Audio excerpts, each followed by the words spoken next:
Professora Maísa, de língua portuguesa, sexto ano, trabalhando com o assunto oração, período e frase. Ok, pessoal?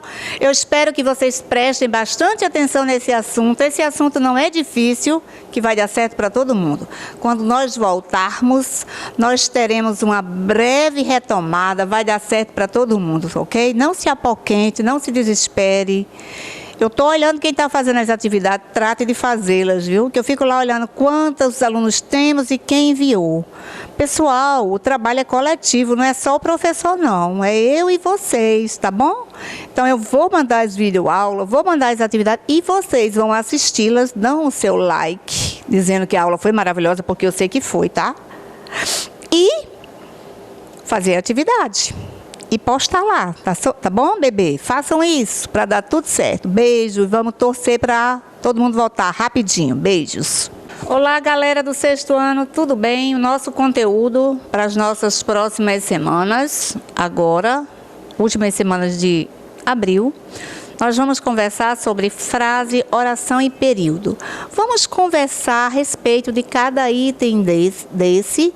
Vamos ver como eles se apresentam, tá bom? O que é que nós vamos chamar de frase? Frase é todo enunciado linguístico que possui sentido completo. Por exemplo, na hora que você diz assim, na hora que você diz: oi, bom dia, cuidado, atenção, percebam, uma única palavra.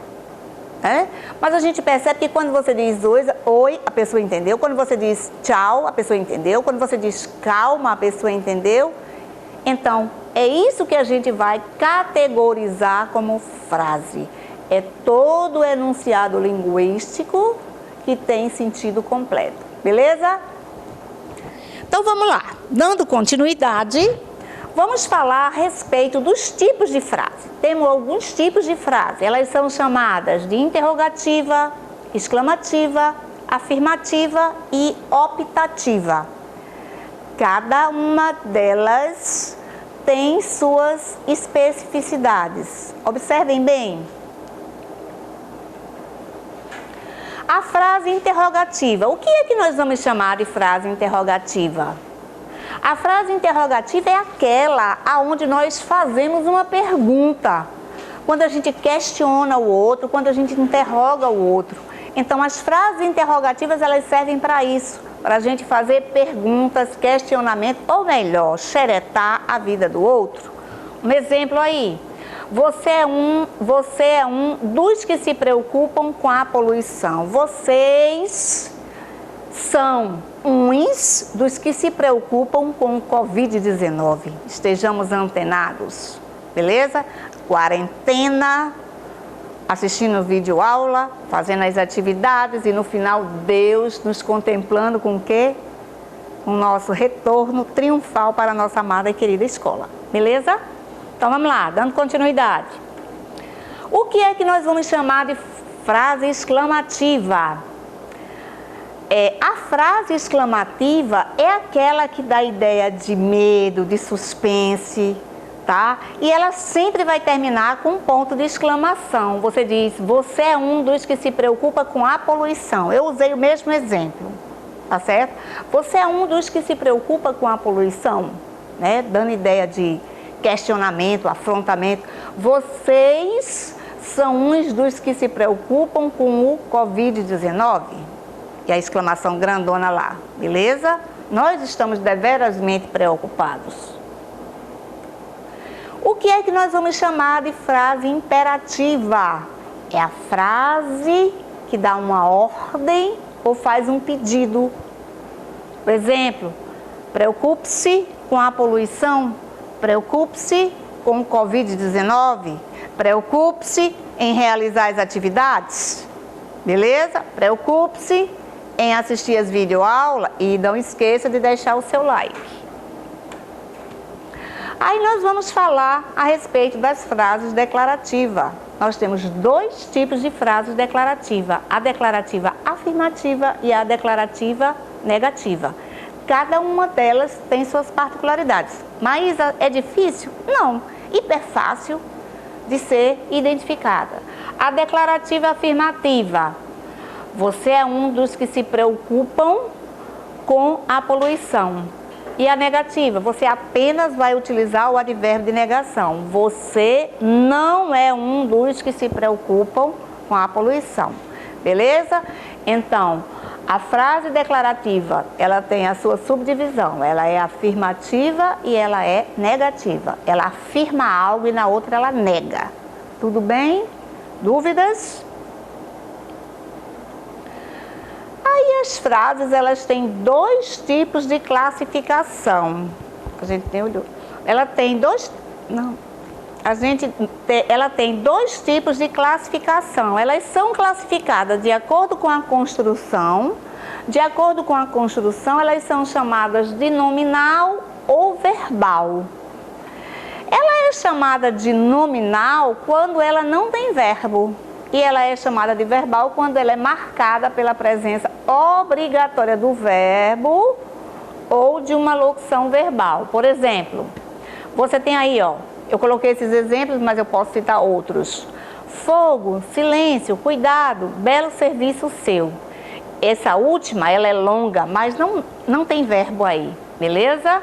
E olha, a gente não disse que frase é todo enunciado que tem sentido completo? Pois bem, na hora que você diz fogo, na hora que você diz silêncio, na hora que você diz calma, na hora que você diz cuidado, na hora que você diz atenção, socorro, todas essas palavras, elas têm um enunciado, elas têm um sentido completo. Você entende o que o outro quis dizer. Daí porque elas são chamadas de frases nominais pela ausência marcante do verbo ou locução verbal. Estamos entendidos? Beleza? Aí vamos falar a respeito da frase verbal. A frase verbal, ela é construída com verbos ou com uma locução verbal. Beleza? Se a frase não vier marcada com verbos ou com uma locução verbal, ela não é uma frase verbal. Então observa bem aí. O sol surge radiantemente e anuncia um belo dia. Olha, o verbo surgir e anunciar, certo? São dois verbos aí. Então, nós temos um período composto, constituído pela presença de dois verbos.